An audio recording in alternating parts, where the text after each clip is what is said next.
మా జీవిత కాలంలో మరొక దినాన్ని మాకు ప్రసాదించి నీ దయా కిరీటం ద్వారా మమ్మల్ని గుర్తుంచుకుంటున్న విధానం బట్టి స్తోత్రం తండ్రి. మా జీవితము నీ చేతిలో ఉంది. మేము నీ కొరకు బ్రతకవలసిన వారు. మీరు మాట్లాడితే తప్ప మేము బ్రతకలేము నాయన. నీ మాటే మమ్మల్ని జీవింపచేసేది.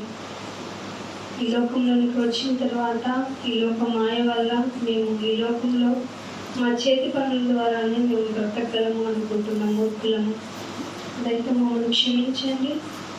మీ పాదాల చెంత మోకరి అడుగుతున్నాము. మమ్మల్ని సిద్ధపరచండి. మీ మాటకు మా మనస్సు అనుకూలతను, మా శరీరపు లొంగుబాటును ప్రసాదించండి. ఎందుకంటే శరీరము వినదు అని మాకు తెలుసునైనా శరీరాన్ని జయించమని మీరు చెప్పారు. శరీరాన్ని జయిస్తే లోకాన్ని జయించినట్టే. కనుకనైనా మా శరీరంతో మేము పోరాడుతున్నప్పుడు దానికి కావలసిన ఖడ్గము మీ యొక్క వాక్యమే. ఆ వాక్యానికి ప్రాధాన్యతను పెంచుకుంటూ మమ్మల్ని మేము సిద్ధపరచుకుంటున్నాము తండ్రి. మా యొక్క జీవితము మీ యొక్క ముఖదర్శనంలో కనపడుతుంది. అదంతయు మరకలుగా ఉన్నాయి నైనా. ఎంత పరిశుద్ధులుగా మీరుంటే మీరు మమ్మల్ని అంతగా ద్వేషిస్తున్నారో మా యొక్క మరకల వల్ల తెలిసిపోతున్నాయి. మీ పాదాల చెంత మోకరిల్లుతున్నాము. మా ఆయుష్ తరిగిపోతూ ఉన్నది. ఈ తరిగిపోతున్న సమయంలో మీ దగ్గరికి వచ్చేటప్పటికి మా యొక్క జీవితము పరిశుద్ధత కలిగి ఉండాలి. పరిశుద్ధత లేకుంటే ఎవరు దేవుని చూడలేదు అని మీరే రాయించారు. కనుక మాలో మీ వాక్యం ద్వారా పరిశుద్ధతకు ప్రయాసపడుతున్నాము. మమ్మల్ని కనికరించండి. చెప్పబడుతున్న ప్రతి మాట నాకు ఎదుట ఉన్న మీ బిడ్డలకి ప్రతి ఒక్కరికి నైనా ఉపయోగపడేలాగా సహాయం చేయండి. ఈ సమయం మళ్ళీ తిరిగి రాదు కనుక సద్వినియోగం చేసుకుంటున్న మాకు మీ కృపను అనుగ్రహించండి. మీ కృప చాలు అని పౌలు గారికి ఎలా అయితే మీరు వాగ్దానం చేశారో మీ కృపను పొందుకుంటున్న మేము మీ మాటల ద్వారా శక్తిని పొందుకుంటూ మమ్మల్ని మేము సిద్ధపరచుకుంటున్నాము తండ్రి. పరిశుద్ధాత్మ దేవ, మీ సహాయం కూడా మాకు చాలా అత్యవసరం నాయన. కనుక మా ద్వారా మీరుండి మాట్లాడమని అడుగుతున్నాము. నీ బిడ్డలు కేవలం వినువారు మాత్రంగా ఉండి వారిని వారు మోసం చేసుకోకుండా మేమందరము నాయన నీ వాక్యం చేత భద్రపరచబడేటువంటి జ్ఞానమును ప్రసాదించమని యేసుక్రీస్తు వారి అతి పరిశుద్ధమైన నామంని ప్రార్థన అడిగి వేడుకుంటున్నాము పరమ తండ్రి. అందరికీ దేవుని నామమున వందనములండి. మనందరము మళ్ళీ కలుసుకోవటానికి మనందరినీ దేవుడు సజీవులుగా ఉంచినందుకు మీ ద్వారా కూడా తండ్రి అయిన దేవునికి కృతజ్ఞతాస్తుతులు చెల్లిస్తున్నాను. వాక్యంలోకి వెళ్దాము. సమయంలో మనం సద్వినియోగం చేసుకుందాము. దేవుని మాటను మీరు తెలుసుకోవాలి అనుకుంటున్నప్పుడు మీరు అనుకునేటువంటి ఆలోచన విధానంలోకి వెళ్ళకూడదు. ఇది నిజం. దేవుడు నాతో మాట్లాడాలి అని చెప్పే వాళ్ళ యొక్క మాటలను అసలు నమ్మకండి.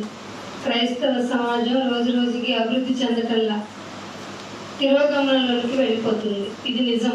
మీరు ఎవ్వరు ఒప్పుకున్నా ఒప్పుకోకపోయినా తిరోగమనంలోకి వెళ్ళిపోతుంది. నాకు ఫస్ట్లో యేసుప్రభు వారు చెప్పిన మాటను చదివినప్పుడు భలే చెప్పవాలేనైనా అనిపించింది. మీకు ఒక మాట గుర్తు చేస్తాను. అది మనిషి కుమారుడు వచ్చినప్పుడు మనుషుల్లో మేమందరం విశ్వాసులే వచ్చాము, ఇలా అంటే చాలా అన్యాయం నాయన అనిపించింది. కానీ పరిస్థితులు చూస్తున్నప్పుడు అసలు మనం క్రైస్తవులమేనా అందులో మనకంటే బాగున్నారేమో. ఫర్ ఎగ్జాంపుల్ చెప్తాను. అమ్మవారిని కొలుచుకుంటాడు అనుకోండి, ఎరా నువ్వు బాబాని కొలుచుకుంటున్నావా అని వాడికి మార్కేడు, నీతో మాట్లాడిన అందరూ. లేదంటే ఇంకొకడు చెట్టుకో పుట్టుకో వెళ్ళి మొక్కుకున్నాడు అనుకోండి, అరే నేను యానిమల్ని కదా పూజిస్తాను, నువ్వేదో చెట్టుకురా పూజిస్తున్నావు, అసలు నీకు నాకు మాటలే లేదు, నేను ద్వేషించేస్తున్నాను అని అందరూ. మనందరం బాయ్ బాయ్ అనుకుంటారు. Even Muslims also. వాళ్ళు దర్గాకి వెళ్తారు, ఒకళ్ళు మసీదుకి వెళ్తారు, ఎవరు నమ్మకాలు వాళ్ళు. ఎటొచ్చి చిక్కు ఎవరితో చెప్పండి. తీర్పు ఎక్కడి నుండి ఆరంభం అవుతుంది బిడ్డ? అది మన ఇంటిలోనే ఆరంభం అయితే బయట సంగతి మనం ఇంకా చెప్పక్కర్లా, మాట్లాడుకోనక్కర్లా. సో ఇప్పుడు ఎక్కడయ్యా జబ్బును క్లియర్ చేయాలి అంటే, రోగం హాస్పిటల్ నుంచి వస్తుంది అనుకోండి, హాస్పిటల్లోనే నిజంగానే మీకు మైక్రోబ్స్ అంతా, ఈ సూక్ష్మ జీవులన్నీ ఎక్కడి నుంచి వస్తాయి అనుకుంటున్నారు? బాగా ల్యాబుల్లోనూ హాస్పిటల్ వాతావరణంలోనే ఉంటాయి. అందుకని హాస్పిటల్లో చాలా జాగ్రత్తగా ఉండాలి.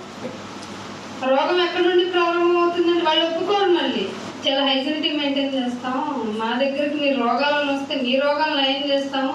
తెలియని నిజమైన సత్యం ఏంటంటే, ఈ రోగాల వల్ల ఎక్కువ మంది డాక్టర్స్ చచ్చిపోతున్నారు. సంవత్సరానికి సో పర్సంటేజ్ అని ఉంది. అది తెలిసి ఒకటి అఫీషియల్గా ఒక మ్యాటర్ రిలీజ్ అవుతుంది, అని అఫీషియల్గా ఇంకొక మ్యాటర్ రిలీజ్ అవుతుంది. ఇక్కడ విషయం ఏమిటయ్యా అంటే, మనం అందరం క్రైస్తవులం, మన పక్క సహోదరుని మార్చేయాలని బయలుదేరే మనకి పక్కన రోగం తెలుస్తుంది. లేదంటే మనలో ఇంకా జాగ్రత్తగా ఆలోచించుకుంటే మనలో ఉన్న రోగం మనకు తెలిసిపోతుంది. మంచి రోగాన్ని గుర్తు చేసి ముందుకెళ్దాం. వాక్యం జాగ్రత్తగానండి. మళ్ళీ మీకు మేము చెప్పేంత వరకు ఇది మీకు బూస్టింగ్. రోజు బైబిల్ చదవాలంటే అస్సలు అనిపించదు. రోజు వంట చేసుకుని తినాలంటే బోరే పట్టదు. ఇదేంటి విచిత్రం? శరీరపరమైన భోజనం ఏమో అరిగిపోయి కరిగిపోయి ఎక్కడో విడిచిపెడుతుంది. ఇది కనుక నువ్వు చదువుకుంటే ఎక్కడికి తీసుకెళ్తుందంట? ఎన్ని రోజులు ఉంటుంది పరలోకం? 1 డే షోనా? అమ్మ బాబాయ్, యుగానికి 1000 ఏళ్ళు అనుకున్నాం. ఫర్ ఎగ్జాంపుల్ మన యొక్క క్యాలిక్యులేషన్స్ ప్రకారం దేవుడు ఒక యుగం అనలేదే, యుగాలు అన్నాడు. అసలు ఇంకొక చోట ప్రకటన గ్రంథంలోకి వెళ్తే ఆయన రాజ్యానికి అంతమే లేదు. కాలము సమయము ఆయన ఆధీనంలో ఉన్న పెట్టింది నీకు నాకు, అంతే కదా. ఇప్పటికే చాలా చాలా ఏజ్ అయిపోయిందండి, చాలా టైం అయిపోయిందండి, తెలియకుండా ఎంత పరిగెత్తుకుంటూ వచ్చేసామండి. ఆంటీ వాళ్ళు మాకు పరిచయం అయినప్పుడు వాళ్ళ పిల్లలు కూడా చిన్నపిల్లలు, ఇప్పుడు వాళ్ళ మనవరాల గురించి మాట్లాడుతున్నారు. చూడండి ఎంత ఫాస్ట్ అయిపోయింది లైఫ్. మేము కూడా అనుకుంటున్నాం, నిన్న మొన్న చదువులు ఇవన్నీ అయిపోయి జాబ్ అనేలోపు ఏంటి ఇంత లైఫ్ ఇంత ముందుకెళ్ళిపోయింది అని. కానీ సంతోషించాల్సిన విషయం ఏంటంటే, దేవుళ్ళు ఎంత ఎదిగాం. కానీ కామన్గా లోకపరంగా ఆలోచిస్తానా, ఎదిగి బిల్లింగ్ కట్టావు, ఎంతమంది పిల్లలు, వాళ్ళకేమి ఇచ్చావు వీళ్ళకేమి ఇచ్చావు, చాలా కష్టపడి కట్టారన్నా. తీసుకెళ్ళన్నా వెళ్ళేటప్పుడు సూట్ కేసులో పడుతుందన్నా? అస్సలు పట్టదే. మనకి చాలా ప్రయాసపడ్డావు, ఇల్లు కట్టి పెళ్లి చేసి చూడాలా? ఏం చూడవు, చచ్చిపోతావు, అంతే కదా. ఇల్లు కట్టే లోపు సగం టెన్షన్, ఎంత టెన్షనో, ఉపయోగం ఏముండదు, మళ్ళీ ఎక్కడో లీకేజ్ ఉండదు, దాని గురించి ఇంకొక గోల. పెళ్లి చేస్తే బాగుంటుందండి. చాలా మందిని మీరు గమనించండి, ఏం లేదండి పిల్లలకి పెళ్లి చేసి నేను సెట్ అయిపోయి ప్రశాంతంగా జీవించటమే అంటారా? వాళ్ళ దగ్గరికి జస్ట్ వెళ్ళి కూర్చొని మాట్లాడండి, వాళ్ళలో హ్యాపీనెస్ అసలు కనిపించదు, ఇంకా పెరుగుతుంది. ఏంటో తెలుసా, ముందు వాళ్ళు బాగా ఆర్భాటంగా పెళ్లిళ్ళు చేస్తారు, వెనక రాసుకుని ఎంతో కొంత కరిగిపోద్ది. అక్కడ మొదలవుతుందండి కొంచెం వైరాగ్యం.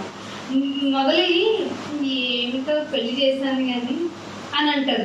అదే నీ అంబిషన్ అదే కదా, చక్కగా పిల్లలకి పెళ్లిళ్ళు చేసి హ్యాపీగా లీడ్ చేసి వాళ్ళ సుఖ సంతోషాలు చూడటం. అంటే పెళ్లి చేశానన్న సంవత్సరాన్ని ఇంకా ఏదో పిల్లక రాలేదు, ఏం చేస్తావు పిల్లకతో అంటే? అది దేవుడి గిఫ్ట్ అంటే మర్చిపోతాం. అరే మీకు చెప్పండి, దేవుడు పెట్టిన ఇంప్లిమెంటేషన్ అండి. నా బిడ్డని ఇస్తున్నాను తీసుకొని జాగ్రత్తగా చూడరా అంటే ఏం చేస్తారు చెప్పండి? ప్రేమ ఉంటుందా? అసలు కనిన గర్భం నుంచి వచ్చిన పిల్లల్నే పట్టించుకోకుండా వదిలేసి వెళ్ళిపోతున్నారు, చంపేస్తున్నారు, ఘోరంగా జీవిస్తున్నారే. నా బిడ్డ నాన్న నీ ఒక ప్లీజింగ్ నేచర్లో నీ చేతికి గిఫ్టెడ్ రా, నా గిఫ్ట్ దేవుడుగా నేను ఇస్తున్న గిఫ్ట్ రా, డైరెక్ట్గా నేనే ఇస్తున్నాను, మీకు ఏ రిలేషన్ మెయింటైన్ చేయక్కర్లేదు, సదాస్తరంగానే బిడ్డ వచ్చేసింది అని ఇచ్చాడు అనుకోండి. ఎంతమంది పిల్లలు ఈ పాటికి గాలిలో కలిసిపోయే వాళ్ళు మనకు తెలుసు. ఎందుకంటే ప్రపంచం అంత ఘోరంగా తయారైపోతుంది. ఇటువంటి పరిస్థితుల్లో మనిషి దేవునికి దగ్గర అవ్వాలంటే ఎలాగా? ఒక మనిషిని దేవునికి దగ్గర చేయాలంటే ఏం చేయాలి? ఎదుటి వ్యక్తిని ద్వేషించుకుంటూ మనం దేవుని దగ్గరికి తెచ్చేయవచ్చా? మరేమో వాళ్ళేమో అన్నిలు, మనమేమో గొప్పవాళ్ళం కదా. తెలుసుకోని వాళ్ళంతా అన్నిలే, తెలుసుకున్న మనమేమో గొప్పవాళ్ళం. అందుకే అన్నారు, మీరు భక్తి అంత పైకి భక్తి గలవారైంది, దాని శక్తిని అది మన భవిష్యత్తు. దేవుడు ఏం చెప్పాడు? వాళ్ళేమో తెలియక నిజంగా వాళ్ళ భక్తి చూడండి, వాళ్ళు ఏదైనా పూజ చేసుకోవాలన్నా, ఏదైనా హోమం చేసుకోవాలన్నా అప్పటిదాకా మంచినీళ్ళు కూడా ముట్టరు. మనం ఉపవాసం అనగానే లిస్ట్ ఉంటుంది మన దగ్గర.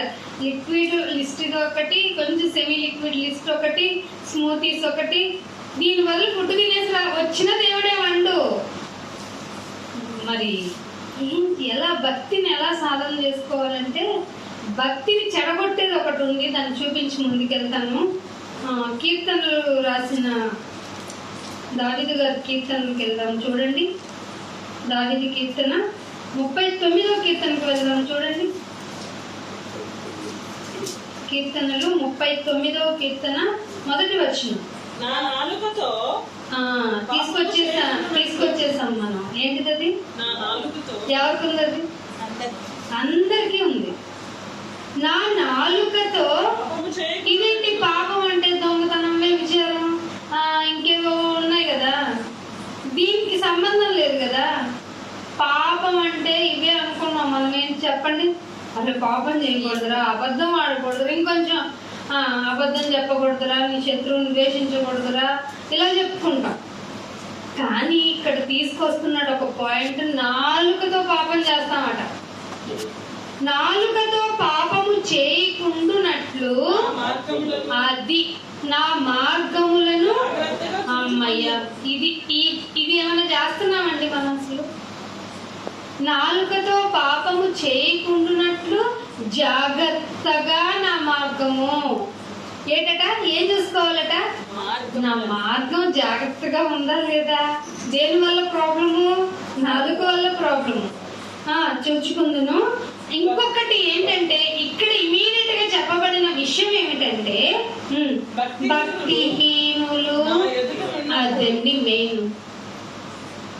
భక్తిహీనులు నా ఎదుట ఉన్నప్పుడు నా నోటికి వాగుతాను మన భక్తి అంతా ప్రదర్శించడానికి. అర్థమవుతుందా? మేమండి ఎంత మంచి వాళ్ళం అంటే ఆదివారం మిస్ అవ్వమండి, కానీ ఎవరన్నా కోపంగా ఒక మాట అంటే భరించనండి, నా సంగతి ఏంటో ఇంకా తెలియదు అంటారండి. భక్తిహీనుల ఎదుట నా నోటికి చిక్కము ఉందా మీకు? అనుకుంటా. పాపం అంటే ఏంటో తెలుసు, ఆజ్ఞాతిక్రమం పాపం అంటాం, కానీ నాలుగుతో చేయకూడదు అనేది విషయం గుర్తుంచుకో. అసలు వాక్యం అండి చదివే కొద్దీ ఏమైపోద్దంటే ఇంకా లోతు కనిపిస్తూనే ఉంటుంది. అందుకే డిక్లరేషన్ ఇచ్చారు, నాకు ఇక్కడతో తెలిసిపోయిందా, నువ్వు సైన్ చేసి లెటర్ పంపించకరా బాబు, సత్యము బహులోతైనది, దాన్ని కనుగొనేవాడు ఎవడు ఛాలెంజింగ్, చచ్చేదాకా అవదది. సీరియస్లీ చచ్చేదాకా అవ్వదు. అందుకే భక్తిని సాధన చేసుకోవాలి. సాధన ప్రాక్టీస్ ఎప్పుడు చేయాలంటే, ఇంకా మ్యాటర్ ఉన్నప్పుడు సాధన చేయాలి. ఇంకేముంది, నాకు అన్ని పర్ఫెక్ట్ అనుకున్నప్పుడు అనిపించదు. దీన్ని చేయగలమా? నాలుకను సాధన చేయగలమా? పాపము చేయకుండానట్లు. అది భక్తిహీనులు ఎదురుగా ఉన్నప్పుడు. ఏమండి, భక్తిహీనులకి ఎదురుగా నేనెందుకు వెళ్తాను? భక్తిహీనుడు ఉన్నప్పుడు నన్ను నేను చాలా జాగ్రత్తగా, ఎక్కడ లేని వస్త్రధారణ అప్పుడే వచ్చేస్తుంది. ఎంత భక్తులు అంటే బయట డ్రెస్ ముందు బయటికి తీయాల్సిందే, బయట డ్రెస్ బయటికి తీసేయాలి. తర్వాత ఇంకేముంటాయి? తల మెచ్చే ఈ బైబుల్ అట్ట మెరిసిపోతూ ఉండాలి, దులిపేస్తాం. వాళ్ళకి భయం వేస్తుంది. చాలా మంది అండి, మనకి బైబిల్ అంటే అంత రెస్పెక్ట్ ఉండదు, కానీ అన్యులు మన చేతిలో ఉన్న బైబిల్ చూసి వణికిపోతారు, చాలా భయపడతారు. మనం మాత్రం దీని కిందట్టి తప్పెట్లు పడతాం, అయినా నువ్వే గొప్పది. ఏంటో మనం చూపించే భక్తి, మనం అనుకున్నంత గొప్పలం కాదు, అనుకున్నంత పవిత్రులమేం కాదు. ఆయన కృప ద్వారా, కనికరం ద్వారా అందరూ పవిత్రులు అయ్యాం, అంతే సింపుల్ ఇది. కానీ ఆయన ముఖ దర్శనంలో చూసుకుంటే మన మరకలన్నీ కనపడుతున్నాయట. ఇప్పుడు మనం వెళ్ళి ఏంట్రా పాపి అని అనకూడదు, నోటికి చిక్కం పెట్టుకోవాలి. అర్థమవుతుందా? మన భక్తి మనం సాధన చేసే కొద్దీ మనల్ని మనం తగ్గించుకునే విధానం మనలో రావాలి. అందరూ ఆయన పిల్లలైనప్పుడు వేరియేషన్. అసలు ఒకప్పుడు మనం అన్యులమేనా? ఆ దొడ్డిద కాని గొర్రెలమే కదా మనం. ఆయన కనికరించాడు, అందుకే దొరికింది మనకి. లేకపోతే మనల్ని ఆయన ఎందుకు కన్సిడర్ చేయాలి? అసలు ఆయన వ్యక్తిత్వాన్ని బట్టి, ఆయన హైపర్ని బట్టి అసలు మనల్ని కన్సిడర్ చేయాల్సిన అవసరం లేదు దేవునికి. కానీ ఆయన ఏం చేశాడు? మనల్ని ఎక్కడో మారుమూల ఉంది, ఈ ఊరి పేరేంటి, గండిగుంట ఉంది. గండిగుంటలో ఈ ఫ్యామిలీని ఎందుకు కన్సిడర్ చేయాలి? మన సర్పంచ్ మనం పట్టించుకుంటాడా? నిడమానూరులో మమ్మల్ని ఎందుకు పట్టించుకోవాలి? ఎవరైనా మినిస్టరో లేకపోతే ఎవరో సంథింగ్ అధికారులు ఆఫీసర్స్ మనల్ని కన్సిడర్ చేస్తారా? నథింగ్. అసలు పక్క జరగమ్మ, ఆధార్ కార్డు ఉందా? నోవే. అయ్యో బాబు మేము ఈ దేశం వాళ్ళమే అన్నా కూడా పక్క జరగండి అంటారు. కానీ ఆ మహోన్నతుడు డస్ట్ పార్టికల్ అండి, భూమి డస్ట్ పార్టికల్ తెలుసా? దానిలో ఇంకా నువ్వెంతో మైన్యూట్ నానో పార్టికల్. అంటే నానో పార్టికల్ అంటే ఇంకా మీకు అసలు మీకు మామూలుగా కనపడదు అని. అంత నానో పార్టికల్ అయిన మనము ఆ దానిలో ఉండడానికి పెద్ద బిల్డింగ్ కట్టుకున్నాం అనుకోండి, దేవుడు ఏమనుకోవాలి? కోరి వెర్రోడా అన్నాడు. అంటాడు కదా, అన్నాడు కదా. ఈ రాత్రి ఏమడుగుతారంట? డబ్బులు ఇచ్చిరా ప్లీజ్ అంటాడా? అన్నాడు. అరే నీకు మంచి ఆర్నమెంటల్ దాచుకున్నావు కదా, ఖరీదైన ఈక్వల్ టు కోహినర్ లాంటిది దాచుకున్నావు కదా, నాకు ఇచ్చేదా అంటాడా? మరి వెర్రోడా నీకు ప్రాణం అడుగుతున్నారు, ఇచ్చే బాబు అంటే కుదురుతుందా? నేను ఇవ్వను అయినా అంటే కుదురుతుందా? డాడీ నేను చిన్ని పిల్లోని అంటే కుదురుతుందా? నేను మధ్య వయసుకుని నాకు ఇంకా ఇల్లు సర్దుకోలేదు, చాలా మందికి పిల్లలు పెళ్ళిళ్ళు చేయాలి, ఇల్లు కట్టుకోవాలి, పంటలు ఉన్నాయి మధ్యలో మిడిల్, అసలే వర్షాకాలం రాబోతుంది, విత్తనాలు చల్లుకున్నాను, వదిలేను అన్న అంటే వదిలేస్తాడా? అయ్యో నేను అనవసరంగా వచ్చాను అన్న అంటాడా మరణదూత? నో. ఇమీడియట్గా పద, తింటున్నావా చూడ్డు, పెళ్ళికి వెళ్ళావా చూడ్డు, పండుకున్నావా చూడ్డు, ఏమి చూడ్డు. అప్పటికప్పుడు ఏ క్షణంలో ప్రాణం పోతుందో తెలియదు.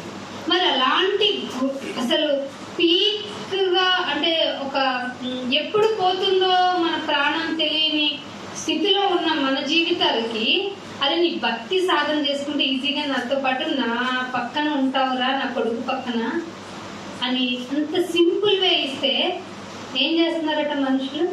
ఆఫ్టర్ ఆల్ ఇవ్వబడిన శరీరంలో ఇవ్వబడిన నాలుక ద్వారా పాపాన్ని చేస్తున్నారు. ఎవరు చేస్తున్నారంటే అయ్యో వాళ్ళకి తెలియక చేస్తున్నారులే అనుకోవచ్చు. ఎవరు చేస్తున్నారు? సంఘంలో ఉన్నోళ్ళు. సంఘము అనగా క్రీస్తు రక్తముతో కొనబడిన ఆత్మలండి బాబు. వీళ్ళేం చేస్తారు? పైగా భక్తిహీనుల ఎదుట ఎక్కువ మాట్లాడేస్తున్నారంటండి. అందుకే దావీదుకి ఒక మనసులో వచ్చిన ఆలోచనట, నా నోటికి చిక్కము కట్టుకుని అనుకున్నాను. సెకండ్ వచనం చూడండి. నేను ఏమీ మాట్లాడకుండా ప్రాక్టీస్ చేశాడంటండి, సాధన చేశాడంట. అమ్మా భక్తిహీనులు ఉన్నారు, నేను మాట్లాడను అనుకున్నాడట. క్షేమము గురించి కూడా పలకలేదటండి. క్షేమము గురించి అయినను పలకక నేను మౌనంగా ఉన్నాను, అయినా నాలో విచారము. అంత భక్తుడికి విచారం ఉంటే అంటే ఎక్కడ నా బిహేవియరు అన్యులెదుట దేవునికి విరోధంగా కనపడుతుందో అనే టెన్షన్ ఎక్కువైందని అర్థం. ఇక్కడ మౌనంగా ఉన్నా, బాబు బాగున్నావా, ప్రైజ్ ది లార్డ్ అని అనకపోయినా కూడా విచారం వచ్చేసిందంట దావీదు గారికి. మనం మాత్రం మాట్లాడతామండి బాబు, ఎక్కడ మాట్లాడతాం? మనతో మనం ఓకే. అన్యుల ఎదుట నా నోటికి చిక్కము ఉంచుకుందును అనుకున్నాడండి. సామెతలు తీయండి. సామెతల గ్రంథము 1వ అధ్యాయము 19వ వచనం. సామెతల గ్రంథము 1వ అధ్యాయము 19వ వచనం.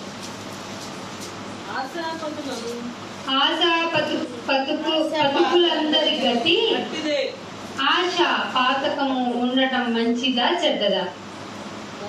దేని గురించి అయినా అదే ఆశను పాతకంగా చేసుకున్న వాళ్ళు, ఆశాపాతకులందరి గతి ఇదే. దానివల్ల ఏంటంట, దానిని స్వీకరించు వారి ప్రాణాన్నే, నేను దీన్ని ఆశపడ్డానండి, వస్తువుని ఆశపడ్డానండి, అది దక్కలేదండి, అందుకే ప్రాణం తీసుకున్నానండి. అదే అంటున్నాడు, దానిని స్వీకరించు వారి ప్రాణాన్ని తీసేస్తుంది. ఆశ ఎందుకు పుడుతుంది? కన్ను ద్వారా చూడటం వల్ల. కన్ను చూసి ఏమంటుంది? నోటితో చెప్తుంది. నోరు మాట్లాడాలంటే ఏముండాలి? మళ్ళీ నాలుగు దగ్గరికి వెళ్ళాలి. అది లేకపోతే మోగవారైన వారందరూ ధన్యులు తెలుసా. మోగవాళ్ళు మాటలు రావు. నీ పిల్లడికి ఒక ఎన్ని నెలలకి మాటలు వస్తాయి? ఎన్ని సంవత్సరాలకి? 3 సంవత్సరాలకా? మాటలు ఎన్ని ఇయర్స్కి? 3rd ఇయర్ కంప్లీట్ అయ్యేలోపే అమ్మ, అత్త, అయ్యా, నాన్న అంటూ ఉంటారు. ఒకవేళ అనలేదనుకో ఇక తీసుకెళ్ళిపోతారు. స్పెషలిస్ట్ ఎక్కడ అని. మా పిల్లాడికి వస్తే మెల్లగా అంటే మనం అస్సలు తట్టుకోలేము. అలాంటిది మోగవాళ్ళు ధన్యులు. అర్థమవుతుందా? నాలుగుతో పాపం చెయ్యరు కదండి. మనమేమంటాం, మోగవాడు ఎంత పాపం చేసుంటే మాటలు రాకుండా అమ్మ పాపం చేసిందో, నాన్న పాపం చేశారు. ఇదే మన లోకము ఆపోజిట్ దేవుని యొక్క విషయానికి. అందుకే అంటున్నాడు, ఆశాపాతకులందరి గటి అతిదే. దేన్నైతే ఆశిస్తున్నారో ప్రాణం దాంతోనే పోదరా నాయనా అని అంటున్నాడు. ఇంకొక మాట చూపిస్తాను. కీర్తనలోనే 63వ కీర్తన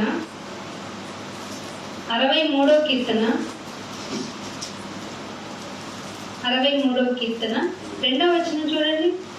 నీ బలమును నీ ప్రభావమును చూడవలెనని, నీ బలమును నీ ప్రభావమును చూడవలెనని పరిశుద్ధాలయమందు నేనెంతో ఆశతో నీ తట్టు. బాబు ఎప్పుడు వస్తుంది సండే? ఎప్పుడు వస్తుంది నాయన? ఎందుకంటే నీ వాక్యం ద్వారానే కదా నాకు ప్రభావం తెలిసేది. నీ వాక్యం ద్వారానే కదా నీ పరిశుద్ధాలయంతో నన్ను నేను కట్టుకోగలను అని ఎప్పుడైనా మనం కనిపెట్టామండి? సిద్ధపాటు అంటే అదే కదండి. సిద్ధపాటు గుడికి పెడతావు, అక్కడ స్తుతి పాటలే, అక్కడ వేదన పాటలే, అక్కడ ఇదివు అదివు ప్రార్థనలే. ఎప్పుడు ఇలాంటి ప్రేయర్ చేశారా ఎవరైనా? మరి తీర్పు ఎక్కడ నుండి ఆరంభం అవ్వాలైతే ఖచ్చితంగా ఇంట్లో నుండి ఆరంభం అవ్వాలి. ఏమంటున్నాడు? నీ బలము నీ ప్రభావము చూడాలని పరిశుద్ధాలయమందు. పరిశుద్ధాలయం అంటే పెద్దగా మంచి కన్స్ట్రక్షన్, పాలరాతి శిల్పములతో కట్టిన ఇల్లు ఏమంటారు, కట్టడాలు అనుకుంటున్నారా? ఆయన ఏమో డిక్లరేషన్ ఇచ్చారు, బాబు మీ కట్టడాలు నేను ఉండనురా. మీరే ఒక చిన్న పార్టికల్, మీరు కట్టింది అంతకన్నా కొంచెం పెద్దగా ఉంటుందో చిన్నగా ఉంటుందో. మిమ్మల్ని చూస్తే నాకు ఏమో కంటికి నలకలా ఉంటాను. అసలు నేను భూమి నేను పెట్టుకునే కాలు పెట్టుకునే పీట. మరి భూమే నాకు పేట అయితే మీరు కట్టే కట్టడంలో నేను ఎట్లా ఉంటాను? అంటే ఆయన ఆకారాన్ని ఎంత చిన్నదిగా చూస్తున్నారు. మనిషికి దేవుడు అంటే ఎంత చిన్న చూపో గుడి కట్టే ప్రతి వాడికి తెలుసుకోవాలి. ఇది దేవుని గుడి, మరి నువ్వెవరువో? నేను కాదండి, నేను అపవిత్రుడిని. మట్టిని, మశానాన్ని, పురుగుని ఏమని ప్రార్థన చేస్తారండి? పురుగు ఉంటుంది ఆయన, పాము ఉంటుంది ఆయన, ఎత్తువమ్మన్నా అంటూ పోని. ఏదన్నా మనిషికి ఫార్మర్కి ఫ్రెండ్లీ నేచర్గా ఉంటారు. అండు పురుగుని, పేడ పురుగు. అమ్మో, ఒక రోజు మేము ఈ ప్రార్థన వింటున్నాం. పేడ పురుగు తెలుసు కదా, బగ్లాగా ఉంటది. అది ఇంట్లోకి వస్తే సాతానని చెప్పారు మా మమ్మీకి ఎవరో. ఇంకా అది ఇంట్లోకి వచ్చిన రోజు ఆవిడ చాలా అపశకునాలు జరిగిపోతాయి. ఏం జరగదు, రోజు మా డాడీ వచ్చి మాకు ఇవ్వాల్సిన కోటింగ్ ఇచ్చేవాడు. అంతే, దానిలో మార్పు ఉండేది కదా. ఆ పురుగు కనిపించిందంటే ఎక్స్ట్రా కోటింగ్ పడింది. అంటే ఒక అపనమ్మకాన్ని మనుషుల మధ్యకి తీసుకెళ్ళటం అనేది ఎంత తొందరగా తీసుకెళ్ళొచ్చో వాళ్ళు ఎంత తొందరగా నమ్మేస్తారు. మనిషి పురుగు కాదండి, మనిషి దేవుడు పెట్టిన దీపం అండి. ఆయన ఆత్మ విడిపోయిన భాగాన్ని మనం ఈ శరీరం డామినేట్ చేయడం వల్ల నువ్వెంత పవర్ఫుల్లో నీకు తెలియటల్లా. అరే నువ్వు నమ్మురా, నమ్మితే కొండ అటు వెళ్ళిపోరా అంటే వెళ్ళిపోద్దని చెప్పాడు దేవుడు. ఇప్పటి వరకు అంత విశ్వాసం చూడలే దేవుడు. అవసరం లేదనుకోండి, కొండ ఎందుకు వెళ్ళాలి? మనం బాంబులు పెట్టి పేల్చగలం కొంతమంది. పో అంటే పో, ఈజీగా అసలు అవ్వనివ్వండి పనులు. సాతాను పోవాలంటే, నీకు పట్టిన దెయ్యం పోవాలంటే ప్రార్థన చేస్తానమ్మా పోద్దని చెప్పడు. ఇక్కడికి రా 15 రోజులు అంటాడు. 15 రోజులు ఈ దెయ్యం ఏం చేస్తుంది? తరఫీ తీసుకుంటుందా? పోతాను ఇక్కడ బాగుంది, చల్లగా ఉంది, ఉంటానంటదా? ఉంటారు కదా. ఇంత అసలు ఇలా ఆలోచించే జనాంగం రోజు రోజుకి తగ్గిపోతున్నారు. మీరు గమనించండి. ఎవరైనా సార్కి చిన్న ఇష్యూ అయింది కదా, హెల్త్ హాస్పిటలైజ్ అయినప్పుడు, అయ్యో మాకు ప్రతి ఒక్కరు చెప్పిన విషయం ఏంటంటే దిష్టి తీయాలంట. ఎట్లా తీయాలి, ఎందుకు తీయాలి, తీయవలసిన అవసరం ఏంటి? మా మేడ్ మాకు అప్పుడప్పుడు పని చేసి పెట్టే ఆ అమ్మాయి కూడా వచ్చి, మేడం గారు ఏమనుకోకండి, కొంచెం సార్కి మీ కోపం తెచ్చుకోనంటే చెప్తానండి అంటే, ఏంటమ్మా నువ్వు కోపం తెచ్చుకునేంత మాట్లాడని చెప్తావా ఏంటి అంటే, ఏం లేదు మేడం, సార్కి ఎక్కడన్నా తాడి పెట్టి ఇచ్చేయండి. పోనీ మీరు చర్చికి వెళ్తారుగా, గొడవకి వెళ్ళాలి. అసలు మనం దానికే మనం అమ్మ నీకు నమస్కారం, మేము దాన్ని కూడా వ్యతిరేకిస్తామమ్మా. తాడులో ఉంటుందా? తాడు మంచి బలమైందా? ఆయన బలమైన వాడా? మనిషే బలమైన వాడు కదా. ఆయన ఫుడ్ తినాలి కొన్ని రోజులు. యాంటీబయాటిక్స్, విపరీతమైన వామిటింగ్ సెన్స్ ఉంటుంది. ఆయన కొంచెం నెగ్లెక్ట్ చేశారు. నేను హెల్దీ పర్సన్ని, కొంచెం ఫిట్టెడ్ కాదు శరీరాన్ని ఎప్పటికైనా ఎవరినైనా పడేస్తుంది. దట్టు దేవుని పని చేస్తున్నాం అన్నారు చూసారా, మీ మీద ఎక్కువ కాన్సన్ట్రేట్ చేస్తుంది. అంతే కదా, దేవుని పని ఆపగలిగే విధానం. ఇప్పుడు దేనికి లొంగమండి, మన డబ్బా మాకు అవసరం లేదు పో అన్నాం, బంధాల నెవర్ టు బి అన్నాము. ఇంకేమన్నానా మిమ్మల్ని వేరు చేసేస్తాము, దూరం పెట్టేస్తాం, ఆయిస్నా సరే వి డోంట్ కేర్ అన్నాం. ఇక మిగిలింది ఏంటి? మన శరీరమే. యోబు గారిని దేంతో శిక్షకి అడిగిందండి? శరీరం అండి బాబు. ఈ శరీరానికి పనిష్మెంట్ వస్తుందంటే ఎక్కడికి అంతేయాల్సిందే మనం. నాయన ఎంత బాగా మమ్మల్ని అబ్జర్వ్, ఏమండి ఇది ఎవరన్నా యాక్సెప్ట్ చేస్తారా? శరీరాన్ని కూడా ఆరంభకి ఏ తెగులు రాదు అని పాట పాడితే కుదరదు. నాయన నాకు ఇబ్బంది పెట్టేస్తుంది, సేవ చేయాలి, నేను ముళ్ళులాగా తగులుతుంది నాయన అంటే, దేవుడు ఇచ్చిన ఒకే ఒక్క మాట పౌలు గారికి ఏంటి? మంచి మనవులు ఇస్తాను, మంచి స్వస్థత ఇస్తాను అన్నాడా? నాకు కృప నీకు చాలు అన్నాడా లేదా? నొప్పి వస్తే భరించే శక్తిని ఇస్తారా అన్నాడా లేదా? 100% అంతే. ఎక్కువ మాట్లాడా? అసలు ఆయన నేరపడితేనే స్వస్థత జరిగేది కదండి పౌలు గారికి. అలాంటి వ్యక్తికి నాయన నాకు ప్రాబ్లం ఉంది అని బైబిల్లో వ్రాయించాడంటే స్వస్థత గురించి నువ్వెందుకు మాట్లాడాలి? స్వస్థపరచు, అవునా? మరి పాస్టర్ లేని స్వస్థపడదాం రా అంటారు.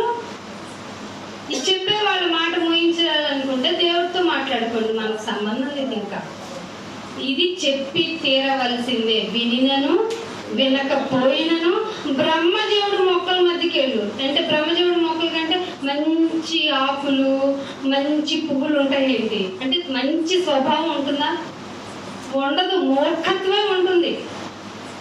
బాధ అంతా ఎక్కడంటే అండి, అన్యులకి ఎవరికైనా చెప్పాలన్నప్పుడు బయట దేవుని గురించి, క్రీస్తుని గురించి తెలియని వాళ్ళకి చెప్పేటప్పుడు అవునా అండి, నిజమా అండి, భలే వెరీ గుడ్ అండి అని యాక్సెప్ట్ చేస్తారండి. అదే ఒక క్రైస్తవుడి దగ్గరికి వెళ్ళి నేను క్రీస్తుని నమ్మాను, బాప్తిస్తుంది అన్నా, ఇది ఇంతటితో ఎండ్ కాదు, ఇంకా ఉంది అంటే చాలే మీరు కొత్త నీకండి అంటారు. అవునా కదా? మరి సత్యం బహులోతుగా ఉంది కదన్నా, అవన్నీ వద్దు, నేర్చుకోవాలి కదన్నా. వద్దమ్మా, పాటలు పాడేవాడు 100 మంది తీసుకుని 100 పాటలు పాడిద్దాం కానీ వాక్యం మాత్రం పావుగంట చెప్పండి అంటారు. ఎట్ట కుదురుతుంది? దేవుడు మనతో మాట్లాడటం ముఖ్యమా, నువ్వు దేవునితో మాట్లాడటం ముఖ్యమా? రెండు కావాలి. కానీ ఆయన చెప్తే వినటం చాలా గొప్ప విషయం అండి. కాకపోతే ఏంటంటే ఆయన డైరెక్ట్గా వచ్చి మాట్లాడితే అందరం చచ్చి కూర్చుంటాం. అందుకే మనిషిని సాధనముగా చేసుకున్నాడు ఆయన. మీ అవయవములు దుర్నీతి సాధనములుగా ఉంచకండి. మరి ఏ సాధనాలుగా ఉంచాలి ఆయన? నీతికి సాధనములుగా. నీతి అంటే యేసుప్రభు వారు. యేసుప్రభు వారు అంటే వాక్యము, వాక్యం అంటే దేవుడు. వాక్యమై ఉన్న దేవుని గురించి అస్సలు ఎవ్వరూ భయపడలేదు. భయపడకపోగా ఏమంటున్నారు తెలుసా? మాకేం లాభం, అంటున్నారట. అందుకనే ఆ కీర్తనలు 12వ కీర్తన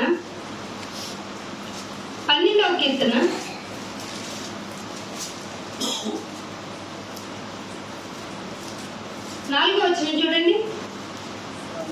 మా నాలుకల చేత మేము సాధించదము, మా నాలుకల చేత మేము సాధించదము, మా పెదవులు మావి, మాకు ప్రభువు ఎవడని వారు అనుకొందురు. విన్నారా? ఎప్పుడన్నా విన్నారా? ఈ డైలాగులు చెప్పేవాళ్ళు విన్నారా? ఏమంటారట? మా నోరు మా ఇష్టం. ఇక్కడ కొంచెం పద్ధతిగా రాశారులేండి దావీదు గారు. మా నోరు మా ఇష్టం, మాకు ఇష్టమైన పాటలు పాడుకుంటాం, ముగించేసి ఆమెనంటాం. అయ్యో వాక్యం వినాలిగా అంటే ఏమంటారట అప్పుడు? మాకు ప్రభువు ఎవడు? ప్రభు అంటే రాజు. రాజు ఎవడు? ఎవడని వారు అనుకుందురు. ఈ ఎక్కడున్నారంటే వీళ్ళంతా సంఘంలో నుండి బాబు బయటికి వెళ్ళి క్లీన్ చేద్దామంటే ఇల్లే మురిగ్గా ఉన్నారు ఇప్పుడు. అది పరిస్థితి, క్రైస్తవం యొక్క పరిస్థితి. మా నాలుకల చేతే ఏదైనా మా నోటి మాటతో మేము సాధించుకుంటాం. మా నోరు మా ఇష్టం, మీరెవరు అడగటానికి అనే వాళ్ళ సంఖ్య పెరిగిపోతుంది. ఇలాంటి వాళ్ళకి ఏం చెప్పగలుగుతామండి మనం? ఏమైనా చెప్పగలుగుతామా? మా ఇష్టం మాదే అన్నవాళ్ళు, బాబు నీ ఇష్టం నీది కాదు, నీ చిత్తమే నీ ఇష్టమే సిద్ధించునుగాక అంటేనే దేవుడి దగ్గరికి వెళ్తానన్నా. ఇప్పుడు దాకా మనం కూడా చాలా అనున్నాం కదా. ఎవరితో అంటాం? మెయిన్గా పిల్లలైతే ఎవరితో అంటారు?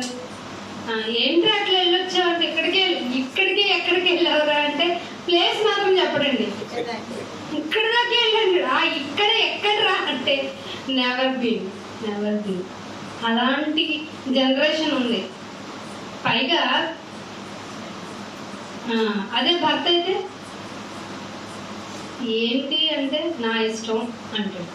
అదే భార్య అంటే మా పుట్టింటి నుండి వచ్చింది ఏదైనా, అసలు నా ఇష్టం తప్ప లేదు. ఎవరు కుటుంబంలో ఎవరు పిల్లలు తల్లిదండ్రులు పెద్దలు అందరి దగ్గర నోటి నుండి ఏమొస్తుందండి?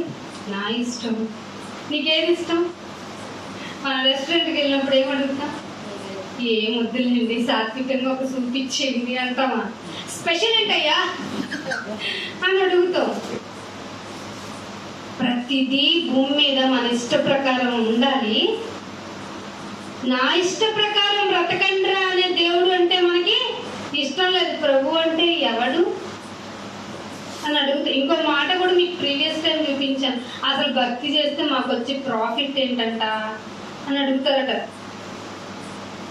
ఆయనకి ఇష్టమైనట్టు భక్తి చేస్తే మాకు ఇష్టమైనది ఏదో పొలమో ఏదో అంటారు కదా, తులమో పొలమో ఏదో ఇచ్చేసి గమ్మున ఇంటికి పోవడం మాకు ఇష్టం. కానీ కావాలని నాకు సాంబ్రాణి మంచి ధూపం వచ్చేటువంటి సాంబ్రాణి తెచ్చి ఇమ్మంటే ఇస్తాం. కానీ ఇంకా మంచి టెంకాయ తెచ్చి ఇమ్మంటే ఇస్తాము. కావాలంటే గెల కావాలా ఇది తెచ్చి పడేస్తాం. కానీ ఫ్రూట్సా తెచ్చి ఇచ్చేస్తాం. కానీ మమ్మల్ని పిలవు. 5 నిమిషాల్లో కూడా నీ గుళ్ళో ఉండలేదు. సినిమా హాల్లో ఏంట్రా ఇప్పుడే అయిపోయినట్టుంది, 3 hours అయినట్లేదు. అవునా? వాడు చేసేదంతా యాక్షనే. పైగా వాడు రిస్క్ షంట్లకి ఎవరిని పెట్టుకుంటాడట? డూప్లికేట్ని పెట్టుకుంటాడు.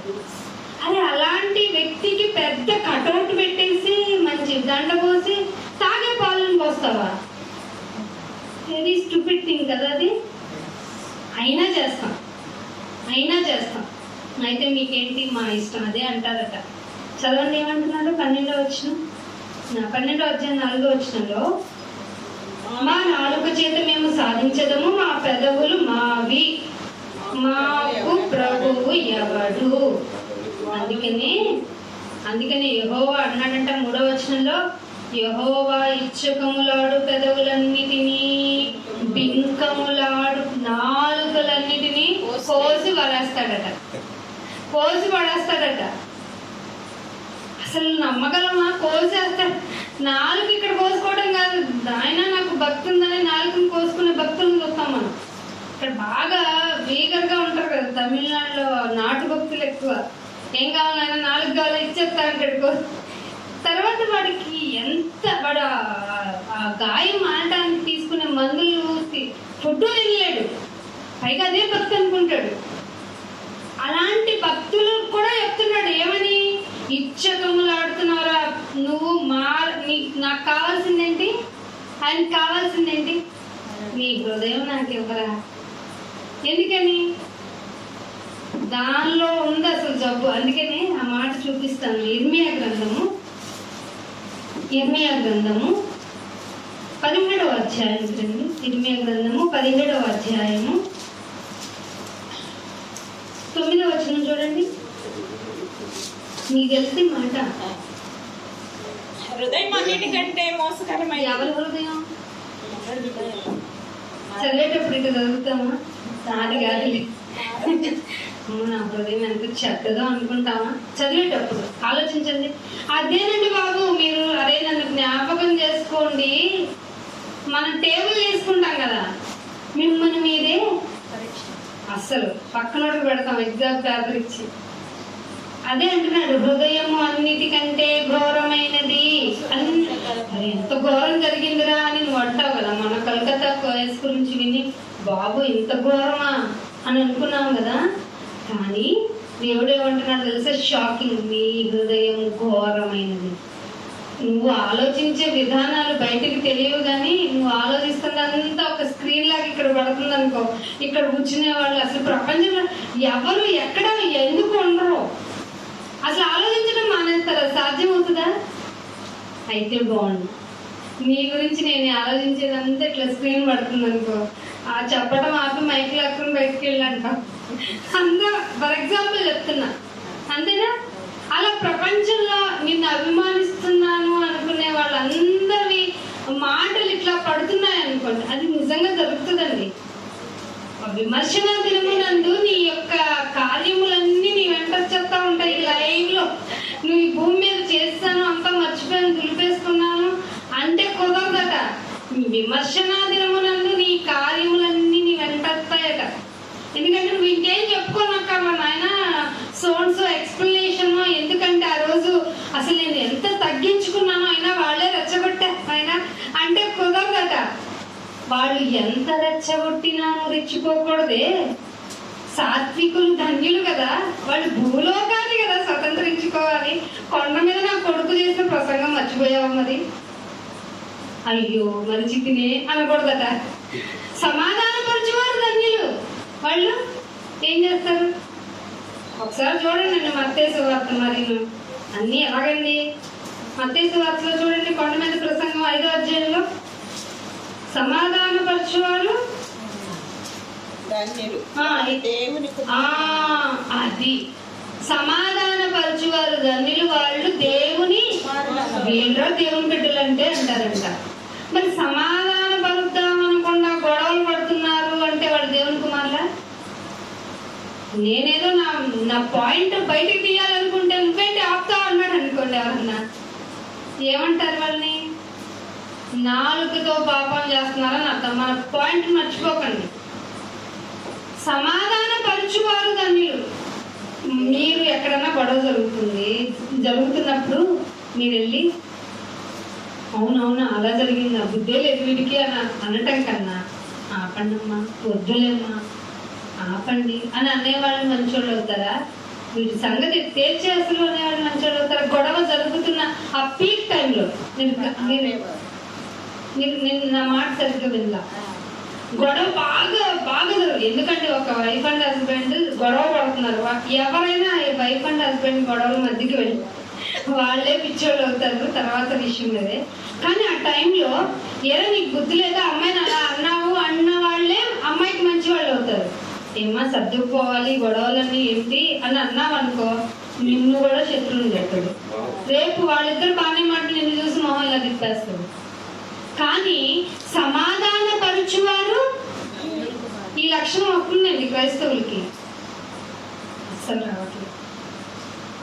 ఆ సంఘానికి ఎందుకు వెళ్ళవన్నా అంటే వెళ్ళమాకన్నా వాళ్ళు ఎప్పుడు సత్యమే చెప్తారు, అందుకు వెళ్ళదు. అది నేర్చుకోవాలి కదా. సత్యం అనగా వాక్యము నేర్చుకునే వారి దగ్గరికి పంపించాలి కదా. కాపర్లు అతనికి రాకపోతే చాలా మంది బోధకులుగా వాళ్ళకి లోకం ఇచ్చేస్తుందండి ఛాన్స్. లోకం వెళ్ళయ్యా నువ్వే చెప్పు, వెళ్ళయ్యా నువ్వే చెప్పు. వాళ్ళ టోన్ ఫ్రీక్వెన్సీని బట్టో, లేకపోతే కొన్ని సంవత్సరాలుగా గుడికి వెళ్ళటం బట్టో, లేదంటే కొంచెం మాట అధికారికంగా మాట్లాడటం వల్ల వాళ్ళు బోధకులు అయిపోతారు. కానీ పొట్ట చించితే ముక్క రాదు వాళ్ళకి. ఏ ముక్క? దేవుని సత్యమును గురించిన మాటలు రావు. వాళ్ళు నిజంగా దేవుని ఎదురు తగ్గించుకున్న వాళ్ళైతే మా వాక్యం చెప్పే చోటకు మీరు వెళ్ళాలి, పదండి మనం కూడా వెళ్దామనే తగ్గింపు స్వభావం కలిగిన వాళ్ళు కనపడుతున్నారా?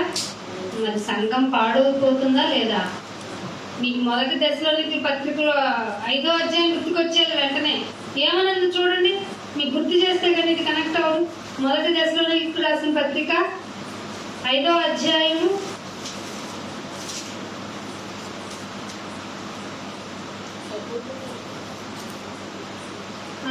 కాదమ్మా, బాడే కూర్చుంటాడు లోపల అని ఉంటుంది కదా.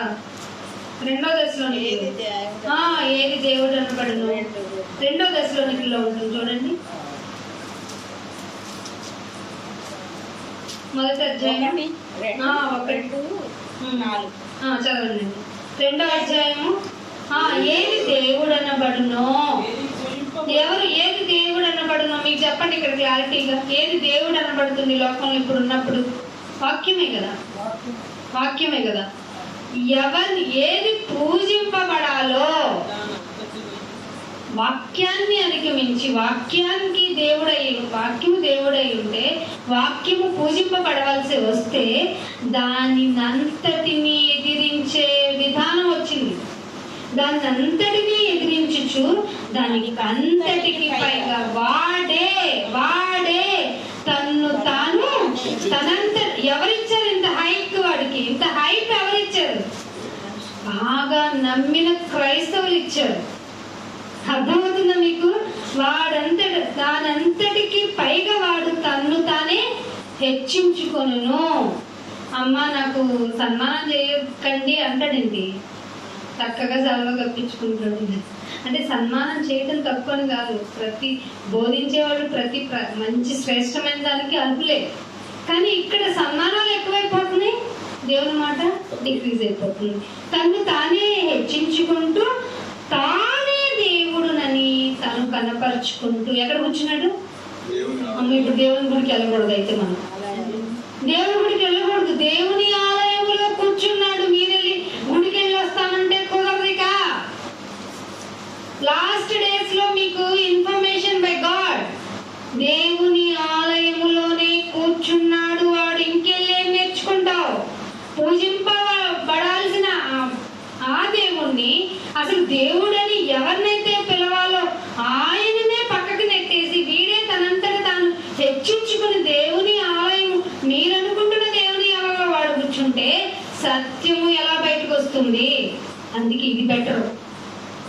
కట్టడాలకు వెళ్లకుండా ఎక్కడో చోట మనమే విశ్వాసులుగా కూడుకొని క్లోయ ఇంటి వాళ్ళు ఎలా అయితే ఇంట్లో కూర్చొని సమావేశమై సత్యాన్ని పరిశీలన చేస్తూ ఉన్నారో ఇది బెస్ట్ వే అన్నమాట.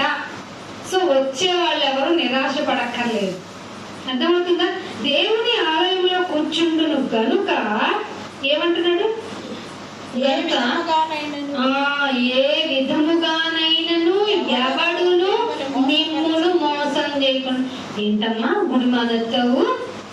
లేదండి నేను పరిశోధన క్లాస్కి వెళ్ళానంటే ఏం పరిశీలనలు ఏ పరిశోధన, దేవుడు గుడికి వెళ్ళటం ముఖ్యంగా అన్నారనుకో వాళ్ళకి బొర్రే లేదని అర్థం. అర్థమవుతుందా? ఇలా చెప్పగలిగే సాధన, భక్తి సాధన నీలో రాకపోతే నీ భక్తి వ్యర్థమే. నేను గుడికి వెళ్ళొచ్చాము, సాయంత్రం ఎందుకు వెళ్ళొస్తావు? గుడికి వెళ్ళొచ్చావు అంటే నీలో ఇంకా మాటల యొక్క ఆ బర్నింగ్ సెన్స్ రావాలి కదా. గుడికి వెళ్ళాను, పడుకోగానే దేవుడు నన్ను బల్ల తీసుకున్నాను అంటే నా గురించి ప్రచురణ చేయమన్నాడు, మరి నేను ఎలా నిద్రపోతాను అని ఉండాలి కదా. లేకుండా బల్ల తీసుకొని వచ్చేసని వాళ్ళు మాకు మొదటి నెలలో ఇచ్చేస్తారు. కొంతమంది మొదలయ్యారు కదా, అరే నన్ను గుర్తు చేసుకోవడానికి ఏంట్రా, మీరు ప్రతి వారం కూడుకోవాలి, పోస్తులు బోధలో ఉండండి అంటే అబ్బా నెలకొకసారి ఎందుకు ఇస్తారా మీకు నెలకొకసారి అని ఒక తమ్ముడిని అడిగాను. మా అయ్యగారికి అప్పుడు బాగా మంచి అందరూ ఉపవాసం ఉంటారు, అదే ఈసారి మీ అయ్యగారిని లాస్ట్ వీక్ పెట్టమన్నాడు కదా అన్న. లాస్ట్ వీక్ పెట్టడంట అక్క అన్నాడు. ఎందుకంట అంటే కుదరదంటే ఎంప్లాయీస్ అనుకుంటుంది, మీకు క్యాచ్ అవ్వాలి, వాడికి రూపాయి కావాలి. అర్థమవుతుందా?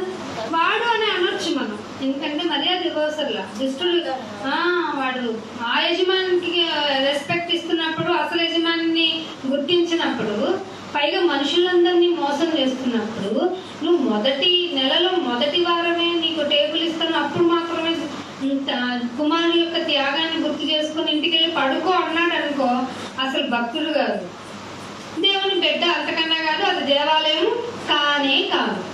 అర్థమవుతుందా? అందుకని ఏమంటున్నాడు ఇక్కడ, ఏ విధముగానైనాను. ఇవన్నీ ఎందుకు చెప్తున్నానయ్యా అంటే 2వ వచనంలో అంటాడు, మీరు త్వరపడి చెంచల మనస్కులు. ఏంటి నాయన ఏదో అయిపోతుంది, గుడికి వెళ్తే మొత్తం నేర్చుకుంటున్నాను అనుకున్నాను, గుడిలో చూస్తే అందరూ పాపాత్ములే కనపడతారు, ఒక్కళ్ళు యథార్థవంతులు కనపట్టలేరు, అందరూ అబద్ధికులే. ఎంత ప్రార్థన చేసాం, దేవుడు కళ్ళలోకి వచ్చి నాకు రాత్రి చెప్పాడని అంటే మనం నోరు మూసుకొని ఉంటున్నామే మనం కూడా. ఎందుకంటే మేలైనది చేయనెరిగయు చేయని వాడు దేవుని దృష్టిలో పాపాత్ముడు, నరహంతకుడితో సమానమట. యాకోబు గారు చెప్పాడు, బ్రదర్ ఆఫ్ జీసస్, అంతే కదా. ఏమంటున్నాడు, మీరు త్వరపడి చెంచల మనస్కులు కాకుండా వాళ్ళని బెదరకుండా ఉండాలని ప్రభువైన యేసుక్రీస్తు రాకడను బట్టి మనము ఆయన యొక్క కూడుకొనుటను బట్టి మిమ్మల్ని ప్లీజింగ్ చేస్తున్నానండి.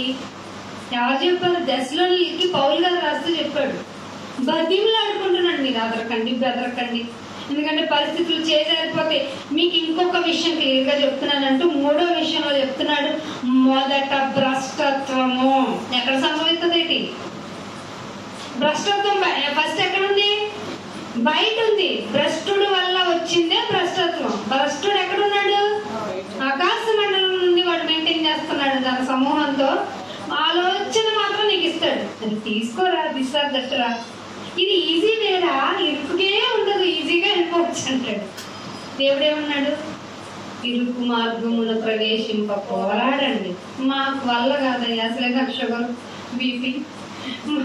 ఈ మధ్య అంటే మీకు తెలియని ఇంకొక షాకింగ్ న్యూస్ ఏంటంటే, రాబోయే కొన్ని 10 సంవత్సరాల్లో ఈ బ్యాక్టీరియా, వైరస్, ఫంగై, ఈ మైక్రో ఆర్గానిజమ్స్ వల్ల చచ్చిపోయే మనుషుల జాబితానే కొన్ని కోట్ల మంది ఉంటారంట. ఆఫ్టర్ ఆల్ కంటికి కనబడని సూక్ష్మజీవి వల్ల చనిపోయే వాళ్ళ సంఖ్య అంటే ఏ టైఫాయిడ్, ఏ దోమ కొట్టడం వల్ల, ఏ మలేరియానో కాదట, కంటికి కనిపించని viral infections, bacterial infections, fungal, monkey pox లాంటివి.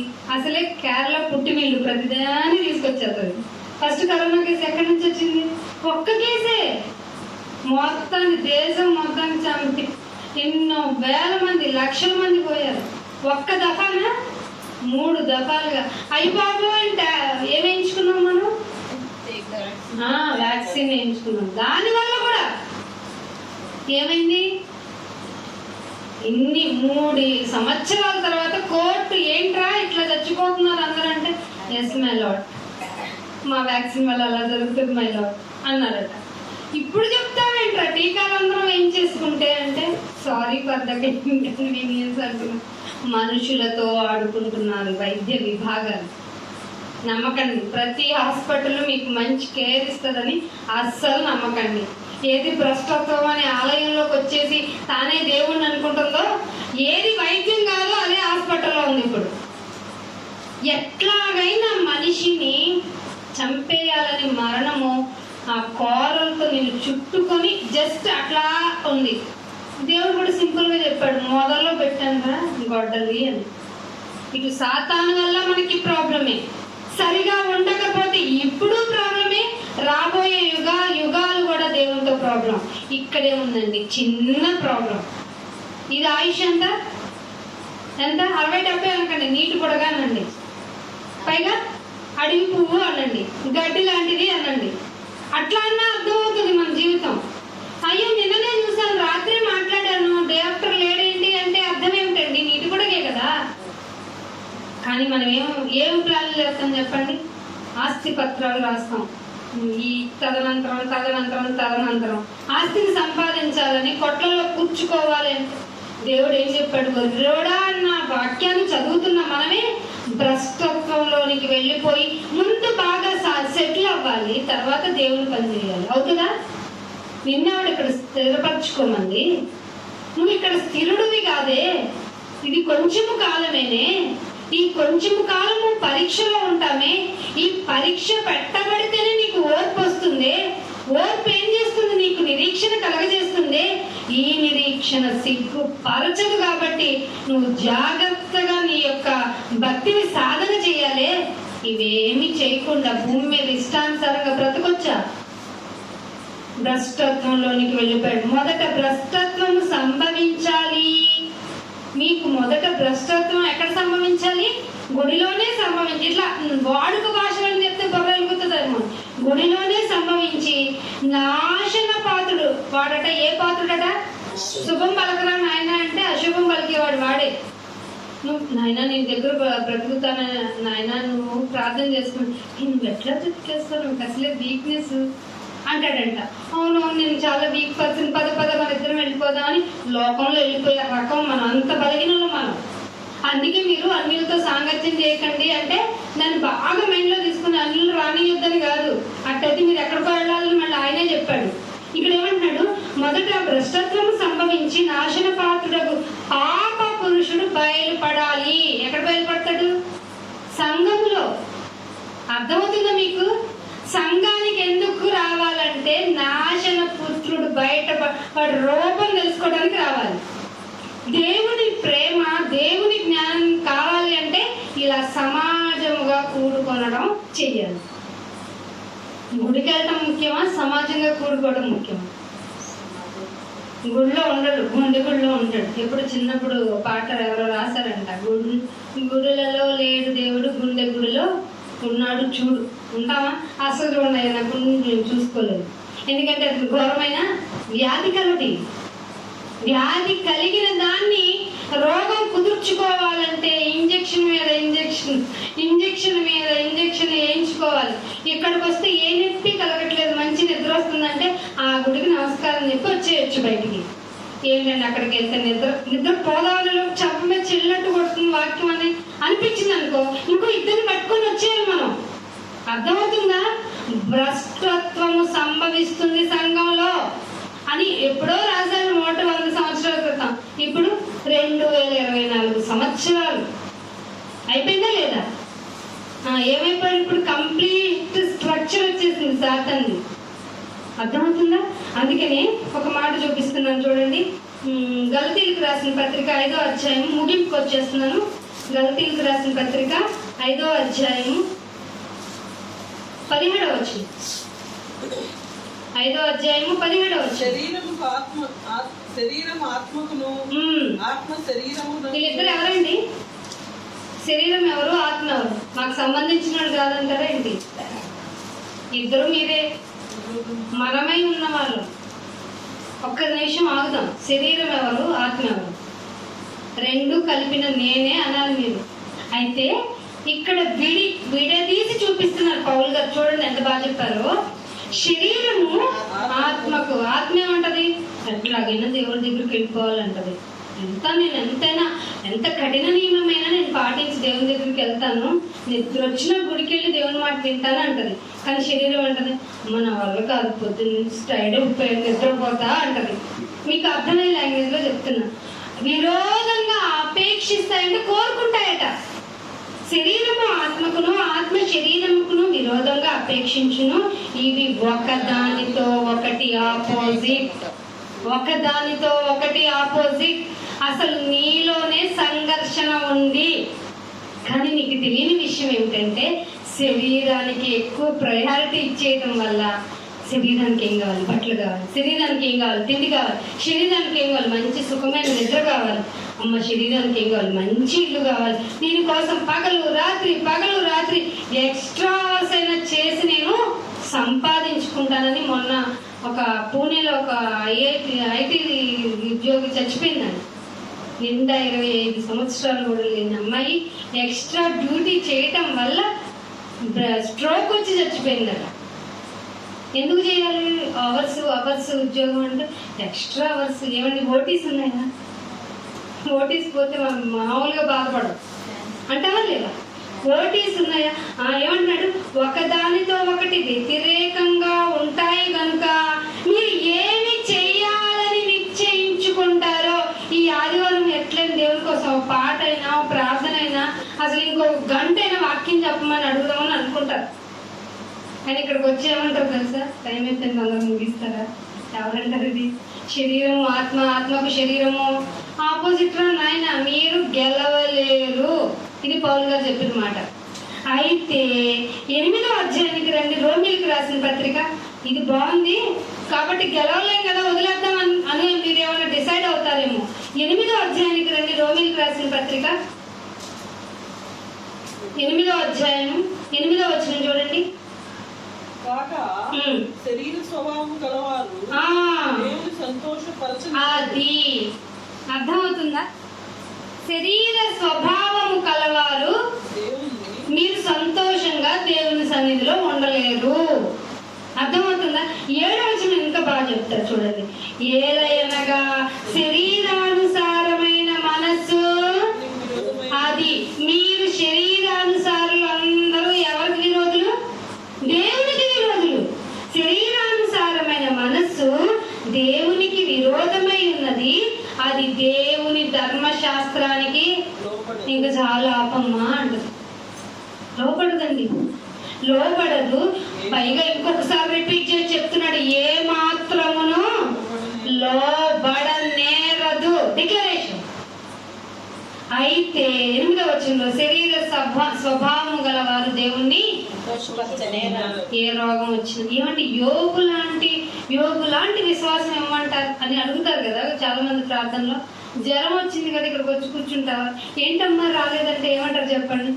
జ్వరం అన్నా కూర్చోలేక. అదేంటమ్మా యోగు లాంటి విశ్వాసం అడిగావుగా. యోగు గారికి చిల్ల పెంకులతో గీక్కున్న తగ్గన దొరదమ్మా. పైగా గాయాలను కూడా ఆయనకి మెడికేషన్ లేదు కదా అప్పుడు. ఆయుర్వేదమే మెడికేషన్. దానికి తొందరగా ట్రీట్మెంట్ జరగదు శరీరానికి. పైగా అది వెళ్ళి ఏమంటారు, ఆ సూక్ష్మ జీవితం మంచిగా ఫ్రెండ్షిప్ చేసుకుంటారు ఫస్ట్. దాని లక్షణం అది. నేను ఫ్రెండ్సే అంటది. అన్న 2 రోజులు మింగేస్తుంది దాన్ని, తర్వాతే దాని బాగోగులు తెలుస్తాయి. అంటే ట్రీట్మెంట్ జరుగుతున్న తొందరగా స్వస్థత రాలేదు యోగు గారికి. మరి అలాంటి టైంలో నాయన నువ్వే ఇచ్చావు, నువ్వే తీసుకున్నావు అన్నాడంటే ఆయనకు ఒక నమస్కారం. అంతే కదా, ఆయన భక్తి ఎంత పీక్ లెవెల్ అండి. శరీరము హృదయము మోసకరమైంది. మీ శరీరాన్ని చూసి మీరు జాలి పడొద్దు. మనం సార్కి ఐవీ పెట్టారండి, చాలా ఫీల్ అయ్యాము. ఆయనకి ఐవీ ఏంటా అని మేము ఫీల్ అయ్యాము. చూసుకుని ఆయనే ఫీల్ అవుతారు, అయ్యో నాకు ఐవీనే అని. అయ్యో మేము నీకు చాలాసార్లు పెట్టుకున్నామండి, పట్టుకోండి అన్న నేను. ఎందుకంటే శరీరం మనకు తెలియకుండానే మన శరీరాన్ని ప్రేమిస్తాం. శరీరాన్ని ప్రేమించిన లెక్క అయితే యేసుప్రభు గారు మేకలు లెక్క కొట్టించుకుంటారండి.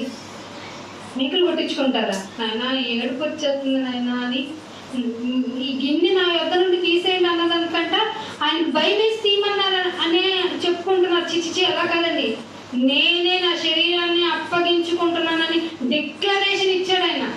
సో విధంగా నేను క్రూసిఫై అయిపోతానని వాళ్ళందరికీ డిన్నర్ ఇచ్చి మరీ చెప్పాడు. అంత డేర్ఫుల్ ఆయన యోధా గోత్రపు కొదమ సింహం. కొదమ సింహం అంటే యంగ్గా ఉన్న సింహం. యంగ్గా ఉన్నప్పుడు మీరు కూడా చూడండి, మామూలుగా పనులన్నీ మంచి చేత్తో లాక్కొచ్చేస్తారు.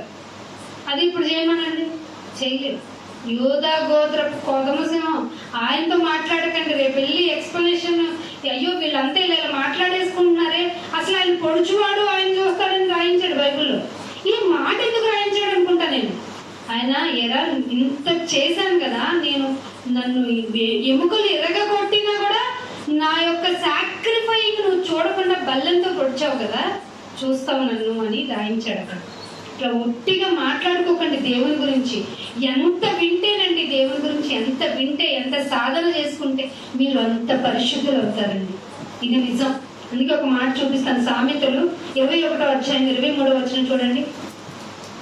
ముగించేస్తానండి ఒకే ఒక్క మాటతో. సామెతలు 21వ అధ్యాయము 23వ వచనం. నోటిని ఆ, నాలుకను ఆ. భద్రం చేసుకొని ఎవరికో ఉంటాయి ఇవి, మనకి లోకస్తులుగా ఉంటాయి కదా. కాదు, నోటిని నాలుకను భద్రం చేసి భద్రం ఏం చేస్తుంది చెప్పండి? గోల్డ్ భద్రం చేయడం మనకి తెలుసు, ఆస్తి పత్రాలు లాకేసి చేయడం తెలుసు. కానీ దేనికి ఇది భద్రం చేసుకోవాలట? నోటిని నాలుకను. నోటిని నాలుకను రెండింటిని మూసేస్తే గాని మనకి ఏముండవట? శ్రమల నుండి తన ప్రాణమును కాపాడుకునేటువంటి ఆప్షన్ వచ్చేస్తుంది. ఇది చేస్తామా? సంఘంలో ఉన్న వాళ్ళకి ఇది అస్సలు రాదు. చూడండి, భ్రష్టత్వం సంభవించింది అంటే ఎంత ఈజీగా చెప్పచ్చు. ప్రార్థన చేస్తుంది. అదే ఒక మాట దేవుని కోసం బయట వాళ్ళకి చెప్పామంటే నాకు సిగ్గుంది అంటుంది.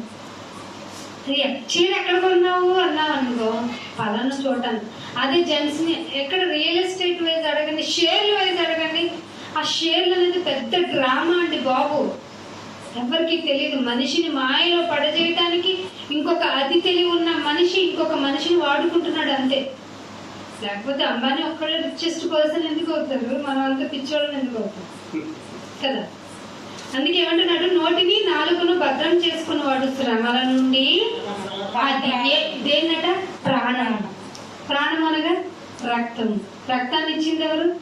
దేవుడు. నీ ప్రాణాన్ని కాపాడుకోవాలంటే ఏముండాలి? వేటికి లాక్కేయాలి? వేటికి భద్రం. మాస్క్ వేసుకోవడం కాదు, అసలు నీకు నోరే లేదని నోరు మూసుకొని కూర్చుండడం బెస్ట్ థింగ్. ఇంకొక మాట, ఆమోసు గ్రంథము 5వ అధ్యాయము 13వ వచనం. ఈ మాటకి కంప్లీట్ చేసేస్తాను. ఆమోసు గ్రంథము 5వ అధ్యాయము 13వ వచనం. రాసుకోండి ఈ మాటను. ఇది చెడు కాలము గనుక ఇది చెడు కాలము కనుక ఈ కాలములో బుద్ధిమంతుడు ఊరకుండును. ఏం చేస్తాడట? ఊరకుండును. ఇది చేస్తుందండి సంఘం.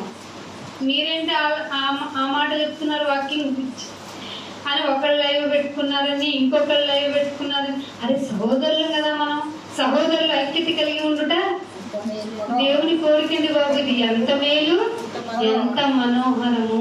ఆ మనోహరమైన పని తెలిసి తెలిసి మేము చేయము. ఎందుకంటే భ్రష్టత్వం సంభవించింది సంఘంలో. ఏమంటున్నాడు? చెడు కాలంలో బుద్ధిమంతుడైతే సైలెంట్ గా ఉంటాడట. మరి ఉంటున్నామా?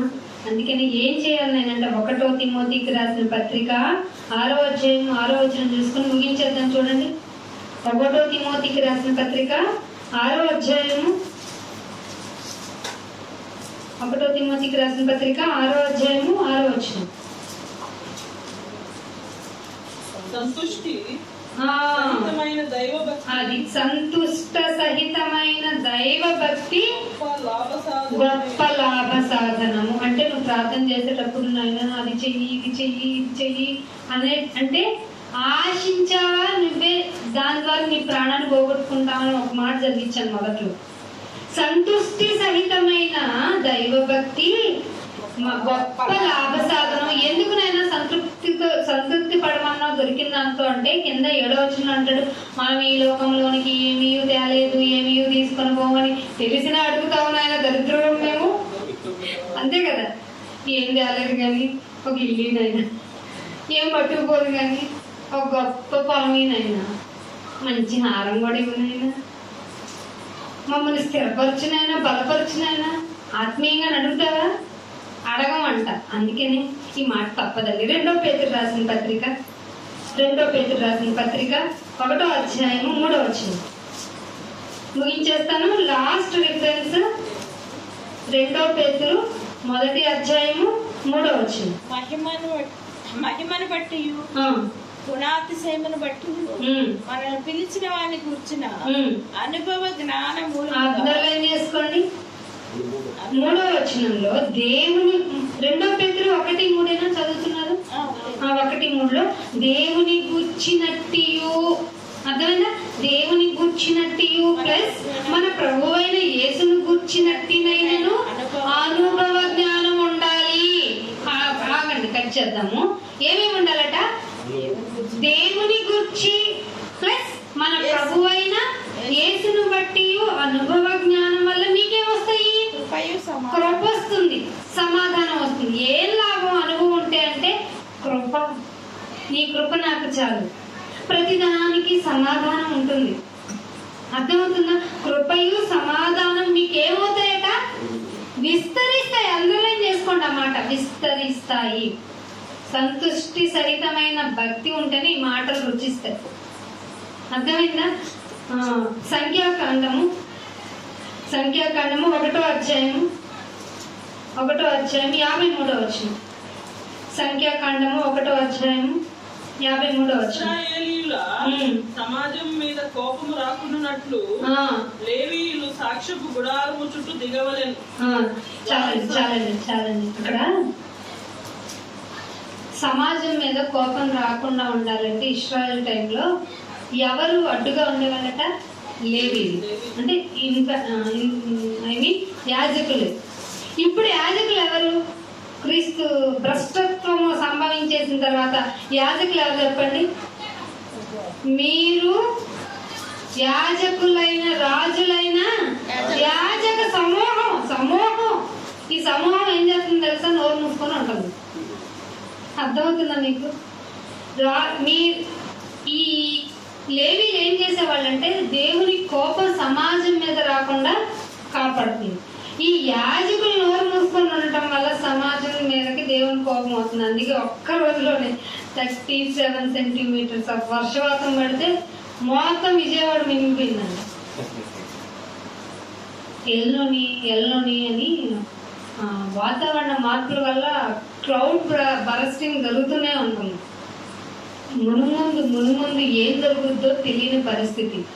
నీ భక్తిని సాధనం చేసుకుంటూ దేవుని కొరకు నిలబడి ఆత్మని ఆయనకు అప్పగించి ఐఎమ్ పాస్డ్ నాయన, ఇదిగో నువ్వు ఆయనకు ఆత్మను అప్పగిస్తావా? పైకి భక్తి గలవారి వలె ఉండి శక్తిని ఆశ్రయించకుండా లోకపరంగా బ్రతికి నేను భ్రష్టత్వంలో ఉన్నాననేటువంటి ఆలోచన కూడా లేకుండా లోకానుసారంగా బ్రతుకుతావా? ఆలోచన చేసుకో. బల్ల తీసుకున్నాం కదా, ఏం చేయాలైతే?